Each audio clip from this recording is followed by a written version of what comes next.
Virus ada di mana-mana. Perhatikan penyebaran virus berikut ini.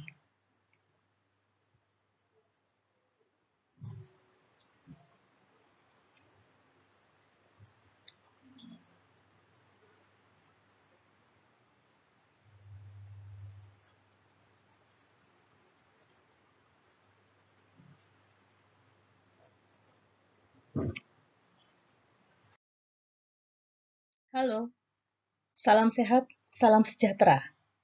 Saya Foni, mahasiswa S2 Pendidikan Biologi UNJ. Pada kesempatan kali ini, saya akan menjelaskan mengenai sistem imun. Pada masa pandemi ini, kita sering sekali mendengarkan kata sistem imun. Sebenarnya apa yang dimaksud dengan imunitas tubuh? Imunitas adalah kemampuan tubuh untuk melawan patogen yang masuk ke dalam tubuh. Lalu apa yang dimaksud dengan patogen? Patogen adalah sesuatu yang dapat menyebabkan penyakit karena masuk ke dalam tubuh inangnya.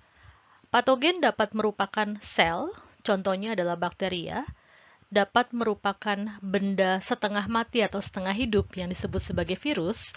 Kenapa saya katakan setengah mati setengah hidup? Karena virus bukan merupakan sel. Namun, apabila berada pada sel inangnya, virus mampu untuk bereproduksi. Lalu fungi, ini adalah jamur yang merupakan makhluk hidup multiseluler. Lalu ada cacing parasit, bukan merupakan mikroorganisme, tetapi merupakan organisme yang dapat kita lihat secara langsung. Dan juga beberapa jenis parasit yang masuk dalam kelompok protozoa. Bagaimana patogen-patogen tersebut dapat menyebar dari satu manusia ke manusia yang lain? Ada beberapa cara penyebaran patogen dari satu manusia ke manusia yang lain. Kita lihat di sini, cara yang pertama adalah melalui infeksi yang disebut sebagai airborne transmission. Saya yakin kita semua sudah paham karena airborne transmission ini sering sekali disebut-sebut selama pandemi COVID-19. Airborne transmission ini terjadi melalui tetesan air yang di dalamnya terkandung virus yang akan menyebar kepada orang lain pada saat kita bersin, batuk, atau bahkan berbicara. Yang kedua adalah infeksi yang disebabkan melalui kontak langsung atau bersentuhan dengan kotoran, dalam hal ini feses. Yang ketiga adalah infeksi yang disebabkan karena kontak dengan patogen yang berada pada cairan tubuh ataupun di dalam darah. Dan yang terakhir adalah infeksi yang disebabkan karena kontaminasi dari makanan ataupun minuman yang masuk ke dalam saluran pencernaan kita. Setelah masuk ke dalam tubuh, ada beberapa cara patogen menyebabkan penyakit. Yang pertama adalah melalui reproduksi. Contohnya adalah virus. Virus masuk ke dalam sel inangnya dengan tujuan untuk bereproduksi. Virus bukan benda mati sehingga tidak memerlukan makanan. Namun virus membutuhkan alat di dalam sel tubuh inangnya, yaitu ribosom, untuk memproduksi bagian-bagian tubuh virus, sehingga pada akhirnya sel inangnya akan rusak atau pecah dengan mengeluarkan virus-virus yang baru. Selain itu, bakteri dan protozoa juga dapat masuk ke dalam tubuh untuk makan dan bereproduksi. Jadi di sini sumber makanan yang sebenarnya dibutuhkan oleh sel inangnya digunakan oleh bakteri dan protozoa. Yang kedua adalah dengan menghasilkan racun. Ada beberapa patogen yang menghasilkan racun yang berbahaya bagi jaringan sehingga dapat merusak jaringan atau mengganggu kerja dari enzim. Contohnya adalah bakteri tetanus yang menghasilkan racun tetanus yang dapat menyebabkan kejang-kejang pada otot. Berikutnya adalah karena adanya respon imun. Contohnya, pada saat suatu jaringan terluka oleh benda tajam, maka terjadi infeksi, maka bagian yang terinfeksi tersebut akan membengkak, muncul rasa sakit disebabkan karena adanya pembengkakan tadi, penekanan tadi ke area yang luka tadi, dan juga ada rasa panas karena disebabkan adanya aliran darah ke jaringan yang terinfeksi. Sebenarnya aliran darah ke bagian jaringan yang terinfeksi ini sangat bermanfaat untuk memerangi patogen. Karena pada saat aliran darah datang ke area yang terinfeksi, beberapa sel-sel darah putih seperti neutrofil, makrofag yang memang berperan dalam memerangi patogen juga datang ke sana untuk memerangi bakteri-bakteri yang memang masuk. Selanjutnya, mari kita mengenal yang disebut sebagai sistem imun. Secara garis besar, ada dua kelompok sistem imun, yang disebut sebagai innate immunity, atau sering disebut sebagai kekebalan bawaan yang merupakan respon tidak spesifik, dan satu lagi adalah adaptive atau acquired immunity, yang merupakan respon spesifik terhadap suatu patogen dengan jenis tertentu. Mari kita mulai mengenal dengan kekebalan bawaan. Kekebalan bawaan disebut sebagai respon tidak spesifik. Mengapa? Karena respon ini tidak mengenali jenis patogen tertentu. Berbeda dengan respon yang spesifik atau yang disebut sebagai adaptif, karena nanti ada pengenalan terhadap antigen tertentu. Kekebalan bawaan ada dua macam, yang disebut sebagai first line defense atau sering disebut sebagai kekebalan barrier atau penghalang.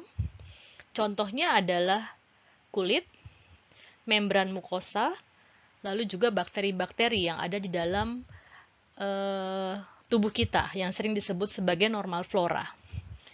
First line defense ini dikenal sebagai kekebalan yang menghalangi. Jadi bekerja secara pasif, menghalangi supaya tidak ada patogen yang masuk atau menyerang lebih lanjut. Yang kedua, second line defense, ini merupakan kekebalan bawaan yang sifatnya aktif dalam memerangi. Ada beberapa sel-sel imun bawaan yang memang terdapat di dalam tubuh kita yang akan secara aktif melawan dengan cara melakukan fagositosis atau cara-cara lain misalnya inflamasi, demam, dan juga ada komplement protein yang memang bertujuan untuk melawan patogen yang masuk. Sedangkan untuk acquired immunity atau yang kita sebut sebagai respon spesifik, ini adalah respon spesifik yang dilakukan oleh sel yang disebut sebagai limfosit. Limfosit ada dua macam yang disebut sebagai sel B atau B-cell dan sel T atau T-cell. Kita akan bahas lebih lanjut di slide yang berikutnya. Dalam melawan invasi patogen, kekebalan bawaan memiliki respon yang sangat cepat. Seringkali kekebalan ini mampu mengatasi patogen yang masuk langsung sehingga tidak perlu mengaktifkan kekebalan adaptif. Namun, apabila infeksi yang terjadi adalah infeksi berat, maka memerlukan sel yang disebut sebagai APC atau antigen presenting cell yang akan mengaktifkan kekebalan adaptif. Dalam hal ini, ada dua sel yang akan berperan, yaitu sel B dan sel T, yang dalam proses pengaktifannya membutuhkan waktu yang lebih lama, terkadang sampai beberapa hari. Namun responnya sangat kuat karena nanti ada kaitannya dengan presentasi antigen atau bekerja secara spesifik pada antigen tertentu. Mari kita mulai mengenal respon-respon imun, mulai dari yang pertama yang dikenal sebagai the first line defense atau dikenal sebagai the body barrier. Kalau kita analogikan, maka the body barrier ini seperti pagar yang memang membatasi supaya tidak ada patogen yang dapat masuk. Kita lihat di sini yang termasuk dalam the body barrier adalah mata yang bisa mengeluarkan air mata, ternyata mengandung enzim yang dapat menghancurkan dinding sel bakteri. Lalu ada saluran pernafasan yang terdapat silia, terdapat cairan mukus. Lalu ada saluran pencernaan, terdapat HCl yang pH-nya sangat rendah. Lalu terdapat kulit yang juga menghalangi masuknya patogen langsung ke dalam tubuh. Nah, semua ini adalah pertahanan secara pasif. Berikutnya adalah the second line defense, atau pertahanan garis kedua yang masih merupakan respon tidak spesifik. Yang pertama adalah reaksi inflamasi. Ternyata reaksi inflamasi, seperti yang tadi sudah dijelaskan, ini merupakan respon yang memang dilakukan oleh tubuh kita pada bagian lokal di tempat terjadinya luka untuk memanggil sel darah putih yang tujuannya adalah untuk memerangi patogen yang masuk. Jadi meskipun terdapat pembengkakan, meskipun terjadi sakit dan juga panas di area yang terluka, ini sebenarnya merupakan respon untuk melawan patogen yang masuk. Yang kedua yang disebut sebagai protein komplement. Kita lihat gambarnya di sini. Protein komplement ini adalah protein kecil yang dapat melubangi bakteri. Ini yang kuning adalah gambar bakteri. Namun, protein komplement ini akan bekerja dengan lebih maksimal apabila nanti sudah ada antibodi. Ini yang warnanya hijau ini adalah antibodi, karena bakterinya sudah tidak lagi dapat bergerak bebas. Pertahanan garis kedua yang lain disebut sebagai fagositosis. Dari sekian banyak sel darah putih, ada 2 sel darah putih yang terkenal dalam melakukan fagositosis, yaitu neutrofil dan makrofag. Neutrofil dalam melakukan fagositosis akan melakukan fagositosis terhadap banyak bakteri, namun selanjutnya akan dilanjutkan dengan apoptosis. Sel darah putih atau neutrofil yang sudah mati, bakteri yang sudah mati, dan juga jaringan-jaringan yang sudah rusak, kemudian akan kita kenal sebagai nanah. Sedangkan kalau makrofag melakukan fagositosis, maka makrofag akan menghancurkan patogen di dalam makrofag tersebut. Selanjutnya, ada satu segmen yang merupakan antigen akan dipresentasikan, sehingga makrofag ini akan berubah menjadi antigen presenting cell atau dikenal sebagai APC. APC ini sangat penting dalam mengaktifkan imun respon yang spesifik yang kita kenal sebagai the third line defense. Masih respon garis kedua, berikutnya adalah demam. Seperti kita ketahui, demam merupakan respon yang umum terjadi pada saat seseorang diserang atau diinfeksi oleh patogen. Demam terjadi sebagai respon sistemik pada saat respon lokal tidak cukup. Dengan terjadinya demam, sebenarnya bertujuan untuk menghambat pertumbuhan bakteri, karena naiknya suhu akan menghambat pertumbuhan bakteri, namun akan mempercepat perbaikan jaringan dan juga akan menstimulasi fagositosis. Jadi, kenaikan suhu yang tidak terlalu tinggi sebenarnya menguntungkan. Namun, apabila kenaikannya sangat tinggi, akan menjadi merugikan tubuh kita karena enzim-enzim dalam tubuh kita juga akan menjadi rusak. Selanjutnya, mari kita mengenali lebih lanjut mengenai respon imun yang spesifik. Respon imun yang spesifik berbeda dengan respon imun yang tidak spesifik, karena ada pengenalan patogen melalui antigen yang telah dipresentasikan oleh APC. Ini adalah contoh APC, yaitu makrofag yang telah melakukan fagositosis terhadap patogen tertentu, lalu melakukan presentasi atau mengeluarkan antigennya, sehingga dapat dikenali oleh sel T yang dikenal sebagai helper T cell, yang nantinya akan mengaktifkan proses respon yang spesifik. Selanjutnya, mari kita kenali 2 sel yang sangat penting yang berperan dalam respon imun yang spesifik, yaitu sel B dan sel T. Keduanya memiliki peran yang sangat berbeda. Sel B ini akan melawan atau akan menyerang patogen-patogen yang berada di luar sel inang. Sedangkan sel T akan menghancurkan sel-sel inang yang telah diinfeksi. Contohnya sel inang yang telah diinfeksi oleh virus. karena sel inang yang telah terinfeksi virus akan menghasilkan virus-virus baru, sehingga harus segera dihancurkan. Gambar ini memperjelas mengenai peran dari sel T, atau yang sering disebut sebagai killer T cell atau cytotoxic T cell.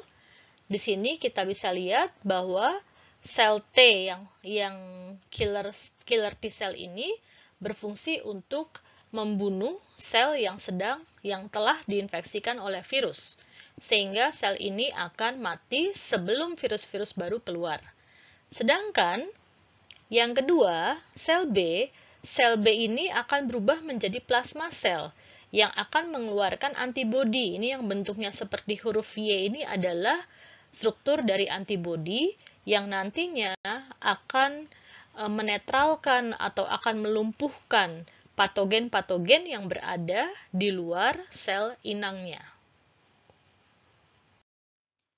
Antibodi yang dihasilkan oleh sel B sangat penting dalam menentukan keberhasilan respons spesifik. Ada beberapa cara antibodi dalam bekerja. Yang nomor satu di sini adalah antibodi yang bekerja melalui the first line defense atau barrier tadi.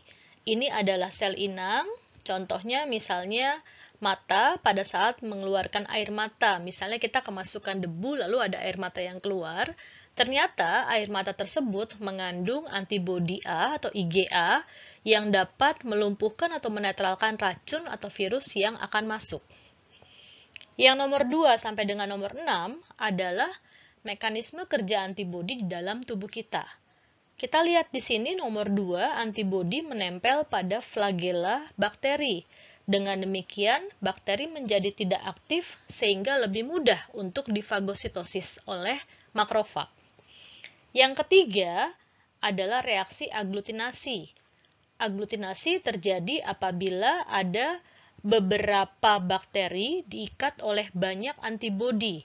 Tujuannya adalah untuk mengurangi penyebaran bakteri tersebut sehingga terjadi penggumpalan di sini. Yang keempat, reaksi yang melibatkan protein komplement. Protein komplement akan mudah untuk melakukan tugasnya dalam melubangi membran sel bakteri apabila ada antibodi, karena antibodinya akan menempel pada bakteri sehingga bakterinya menjadi tidak aktif. Nomor 5 dikenal sebagai opsonisasi. Ini adalah proses di mana antibodi ini menyelubungi bakteri sehingga mudah untuk dikenali oleh fagositosis seperti makrofag. Jadi pada saat mau melakukan fagositosis, makrofag dengan lebih mudah melakukan karena sudah mengenali adanya benda asing yang telah ditempeli oleh antibodi. Yang nomor 6 adalah proses presipitasi. Ini terjadi pada molekul-molekul yang larut. Contohnya adalah racun. Racun-racun yang dihasilkan oleh bakteri dapat merusak jaringan atau dapat merusak kerja enzim. Nah, apabila terdapat antibodi, maka antibodi ini dapat berikatan sehingga racun-racun ini akan mengendap dan menjadi tidak aktif lagi. Demikian adalah berbagai cara kerja antibodi yang luar biasa, sehingga keberadaan antibodi sangat penting dalam respon spesifik dan dalam keberhasilan respon imun kita. Selanjutnya, mari kita lihat secara keseluruhan respon yang spesifik. Ada dua macam respon spesifik yang dikenal sebagai imunitas dimediasi oleh sel. Yang bertanggung jawab adalah sel T, atau yang disebut sebagai imunitas yang dimediasi oleh antibodi. Di sini yang bertanggung jawab adalah sel B yang dapat menghasilkan antibodi. Kita lihat prosesnya, ini adalah salah satu jenis APC selain makrofag, yaitu sel dendritrik yang dapat dikenali oleh T-cell, ya di sini T-cell, helper T-cell, yang nantinya akan mengaktifkan. Kita lihat di sini ada proses pengaktifan. Jadi helper T-cell ini akan mengaktifkan atau akan melakukan pembelahan dan menjadi sel T jenis lain, yaitu yang disebut sebagai killer T-cell, killer T-cell ini akan menyerang sel yang terinfeksi sehingga terjadi apoptosis. Dengan demikian, sel tersebut tidak akan menghasilkan patogen-patogen yang baru. Selain itu, helper T-cell di sini juga akan mengaktifkan sel B untuk berubah menjadi plasma sel. Plasma sel adalah sel yang aktif menghasilkan antibodi. Selanjutnya, antibodi akan melakukan berbagai macam mekanisme tadi yang tujuannya adalah untuk menonaktifkan patogen atau meningkatkan fagositosis. Dengan demikian, kita bisa lihat apabila the third line defense atau respon spesifik telah bekerja, maka semua sel imun dalam tubuh kita, baik yang sel imun yang respon bawaan, yang memang sudah ada dalam tubuh kita sejak lahir, ataupun yang memang diaktifkan melalui antigen presenting cell ini akan bekerja sama untuk melawan patogen yang masuk. Nah, inilah yang sangat penting dalam menentukan keberhasilan kita dalam melawan suatu penyakit atau suatu patogen yang masuk ke dalam tubuh kita. Sekarang kita sudah paham bahwa peran antibodi dalam respon imun yang spesifik sangatlah penting. Oleh karena itu, kita perlu mempelajari mengenai proses imunitas aktif dan imunitas pasif. Imunitas aktif atau kekebalan aktif adalah kekebalan yang dibentuk oleh tubuh kita secara aktif. Jadi, tubuh kita secara aktif menghasilkan antibodi. Sedangkan, kekebalan pasif adalah kekebalan bukan karena tubuh kita menghasilkan antibodi sendiri, namun antibodinya didapatkan dari luar. Nah, kekebalan aktif ada dua macam. Kekebalan aktif alami apabila terjadi secara alami setelah kita sakit. Jadi setelah kita sakit akan ada memori sel B yang akan mengingat, oh ternyata patogen ini adalah berbahaya, sehingga secara cepat akan langsung menghasilkan antibodi. Ini adalah kekebalan aktif yang alami. Kekebalan aktif buatan dapat dilakukan melalui vaksinasi. Ini alasannya kenapa vaksinasi sangat penting, bukan hanya selama COVID atau vaksin COVID, tapi juga untuk bayi yang baru lahir, karena tujuannya adalah untuk menghasilkan antibodi, sehingga pada saat patogen masuk, tubuh bayi tersebut atau tubuh orang yang divaksin tersebut sudah memiliki antibodinya atau sudah mengenali patogen tersebut. Kalau kekebalan pasif merupakan kekebalan yang didapatkan karena mendapatkan antibodi dari luar. Secara alami, seorang bayi mendapatkan antibodi dari ibunya melalui proses menyusui dengan ASI. Sedangkan secara buatan dapat dilakukan dengan menyuntikkan langsung imunoglobulin atau zat kebalnya langsung ke dalam tubuh kita. Contohnya, seseorang yang menginjak paku berkarat biasanya akan langsung harus disuntik tetanus. Nah, isinya adalah antibodi untuk tetanus. Jadi tidak menunggu sampai tubuhnya menghasilkan antibodi, tapi langsung diberikan antibodi yang bisa melawan racun tetanus. Gambar ini mau memperlihatkan pentingnya vaksinasi. Kita bisa lihat gambar yang di sebelah kiri, ini adalah respon primer, yaitu respon yang terjadi pada saat kita pertama kali diinvasi oleh patogen tertentu. Kita lihat responnya cukup lama, ya, lebih lama dibandingkan dengan respon yang sekunder. Respon yang sekunder ini pada saat terjadi patogen masuk, kita lihat responnya menjadi lebih cepat dan menjadi lebih besar. Jadi dalam hal ini, antibodi yang dihasilkan lebih banyak dalam waktu yang sangat cepat. Nah, ini adalah peran dari vaksinasi.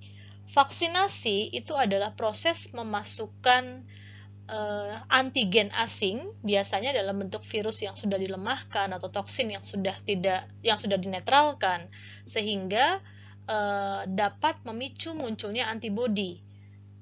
Nah, pada saat sudah ada antibodi, maka sudah muncul yang namanya memori sel B. Memori sel B ini adalah sel yang dapat mengenali patogen, sehingga pada saat ada serangan lagi dari patogen yang sama, sel memori tadi, sel B memori tadi sudah langsung bisa mengenali dan segera berubah menjadi plasma sel yang menghasilkan antibodi tanpa melalui proses pengenalan dari APC. Dengan demikian, responnya menjadi sangat cepat dan menjadi lebih besar. Maka, respon yang kedua atau respon yang sekunder ini diharapkan lebih cepat dalam melawan patogen yang masuk. Demikian penjelasan saya mengenai sistem imun. Mari kita tetap mengusahakan segala macam cara untuk meningkatkan sistem imun kita, terutama pada masa pandemi ini. Semoga bermanfaat dan terima kasih. Salam sehat, salam sejahtera.